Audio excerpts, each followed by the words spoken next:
پروری، غریب پروری.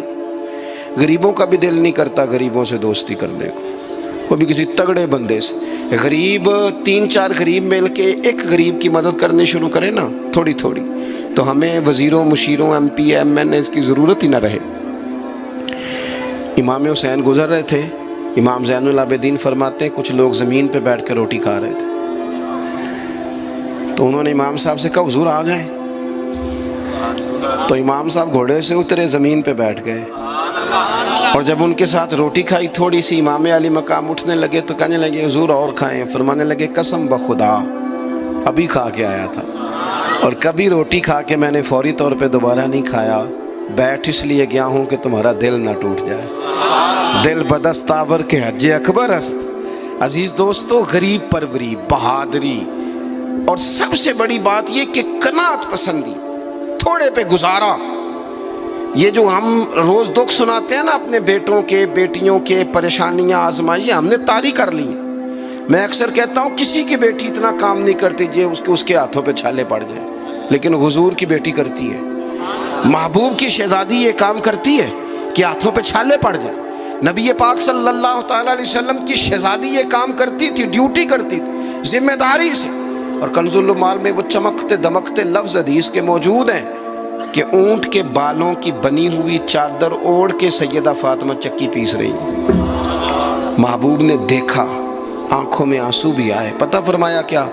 فرمایا فاطمہ بیٹا دنیا میں تھوڑی سی تکلیف برداشت کر، آخرت کی ساری عزتیں اللہ تجھے ہی عطا فرمائے گا. اپنے گھروں کے اندر یہ خوبصورت ماحول لائیں. اور پھر سب سے بڑی بات یہ تھی کہ ان کا جو رشتہ تھا نا مصلی کے ساتھ. سبحان اللہ.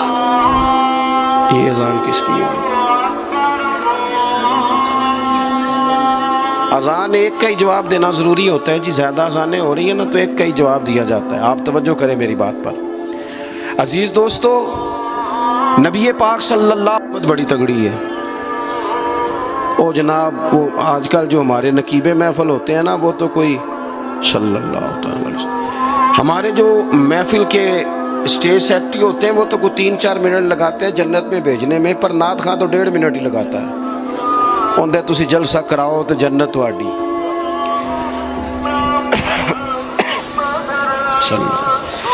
یاد رکھیں کہ نسبت کی مضبوطی ایک بڑی عظمت ہے.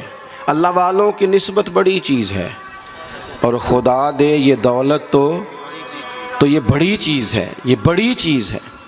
یاد رکھ لیں میرے عزیز کہ جب آپ کا رشتہ اگر نسبت تگڑی ہے تو عبادت کرنے سے تو اور تگڑی ہو جائے گی، مصلی پہ بیٹھنے سے تو اور مضبوط ہو جائے گی. آپ نبی پاک علیہ السلام کے گھرانے کا ترک دیکھیں تو وہ عبادت سے بڑا ان لوگوں کا شغف ہے، اللہ اللہ کرنے سے بڑا ذوق ہے. ہم نا پہلے بھی کمزوریاں کافی تھی، پر جب سے موبائل آیا نا یہ موبائل تسبیح کی جگہ پہ آیا ہے. ہاتھوں میں تسبیحاں ہوتی تھی جہاں موبائل آئے. مصلی کی عبادت، ریاضت کمزور کر لی ہم نے. رسول پاک صلی اللہ علیہ وسلم کا اپنا طریقہ یہ تھا کہ حضرت عائشہ صدیقہ رضی اللہ تعالیٰ عنہ فرماتی ہیں کہ حضور نے ساری رات نماز پڑھی اور قدم شریف میں ورم آ گیا. کبھی آیا ہمارے پہ پیروں میں ورم عبادت کر کے؟ ساری رات نماز پڑھی، قدمین شریفین میں ورم آ گیا. اور جب قدموں میں ورم آ گیا نا تو فرماتی ہیں میں نے عرض کی یا رسول اللہ آپ کے تو صدقے اللہ اگلے پچھلوں کے گناہ معاف کرے گا، اور آپ اس قدر زیادہ آہوزاری کرتے ہیں. تو نبی پاک علیہ السلام نے فرمایا عائشہ تم نے کہا ہے نا اللہ میرے اوپر بڑا مہربان ہے، اللہ بڑا کریم ہے، اس نے مجھے رسولوں کا امام بنایا ہے، اپنا محبوب بنایا ہے، تم ہی کہہ رہی ہو نا یا رسول اللہ؟ ہاں. تو فرمایا پھر میں اپنے رب کا شکر گزار بندہ نہ بنوں. حضور کثرت سے عبادت کرتے. سیدہ فاطمہ رات کو زیادہ وقت مصلی پہ گزارتی. حضرت امام حسن اور حسین لمبی عبادت کرتے. 9-10 محرم کی درمیانی رات تھی. عمر بن سعد امام علی مقام کے پاس آیا کہ کہنے لگا حسین 2 ہی باتیں ہیں، یا جنگ کریں گے یا آپ بیعت کریں گے. تو امام حسین فرمانے لگے اس طرح کرو، ایک رات کی مہلت دو، صبح بتاؤں گا. امام صاحب نے اسے کہا، وہ چلا گیا. حضرت عباس بن علی، یہ حضرت علی کے صاحبزادے ہیں، میدان کربلا میں حضرت مولا علی کے 4 اور بیٹے بھی شہید ہوئے. ایک حضرت عباس، ایک حضرت ابو بکر بن علی، ایک حضرت عمر بن علی، ایک حضرت عثمان بن علی. یہ نام دیکھو کیسے شاندار. اور یہ نام حضرت علی نے نام رکھے اپنے یاروں کے نام پہ ہم نام رکھے.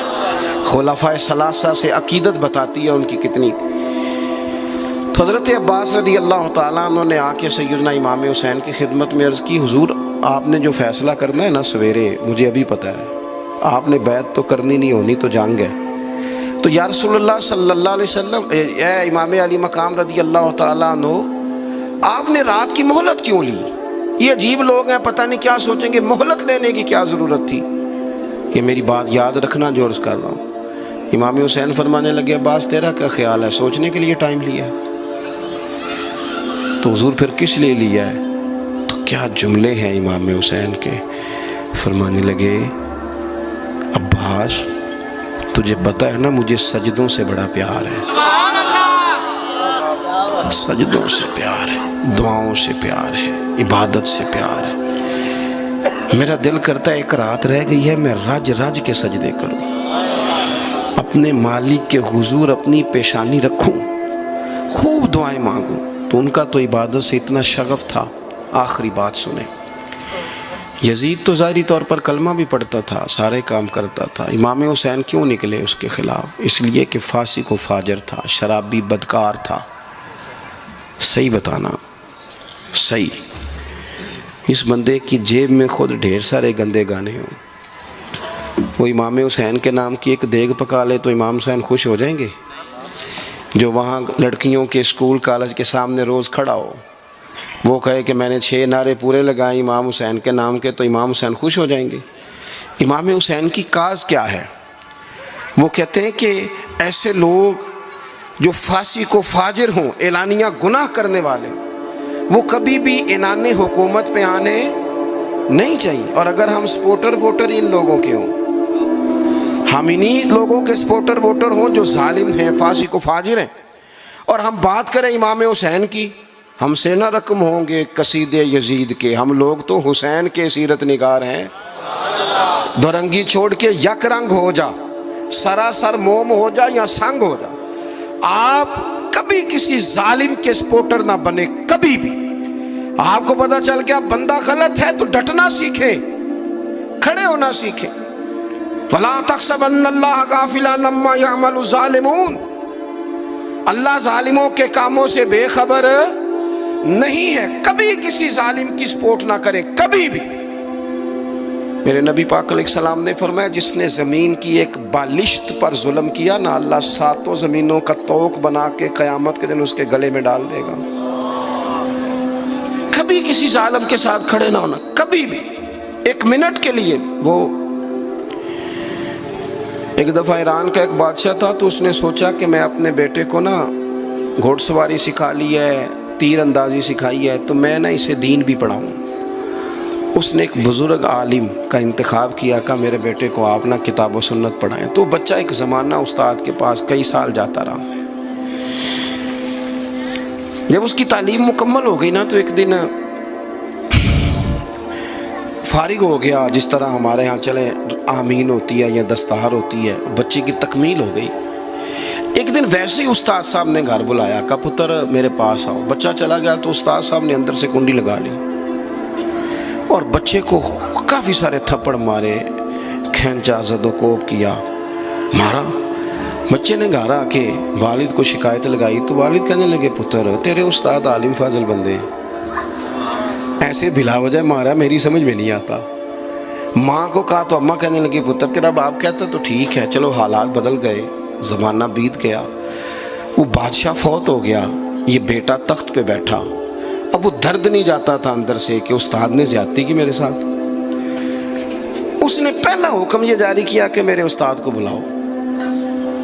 استاد بڑے بوڑھے ہو گئے تھے، ضعیف تھے، چھڑی پہ جھکے ہوئے. 2 بندے لے کے آئے، استاد جی کو کھڑا کیا، استقبال کیا، کرسی بھی دی. کہنے لگا، استاد جی ناراض نہ ہونا، میں بے اختیار تھا، آپ سے پوچھ نہیں سکا، آج میں نے پوچھنے کے لیے بلایا ہے، میرا قصور کیا تھا؟ استاد صاحب نے یوں آنکھیں کھولی. کہنے لگے، پتر یہ جو آج دن آیا نا، اسی دن کے لیے مارا تھا. یہ جو آج دن آیا ہے نا، اسی دن کے لیے تیری پٹائی کی تھی. کہا، استاد جی کیوں؟ کہنے لگے پتر کتنے کو سال ہو گئے مار کھائی کو؟ کہا کو 13-14 سال ہو گئے، بھولی تو نہیں نہ زیادتی؟ کہا جی بھولی نہیں۔ فرمانے لگے اس لیے تجھے مارا تھا کہ ایک نہ ایک دن تو نے باپ کی جگہ پہ بیٹھنا ہے، پتر خیال رکھنا اگر میں نے تیرے ساتھ کوئی زیادتی کی تھی تجھے 14 سال نہیں بھولی تو بھی کسی کے ساتھ نہ کر بیٹھنا، اسے قیامت تک نہیں بھولے گی، اور ایک عدالت صبح قیامت بھی لگے گی، پھر وہاں جواب دینا ہے۔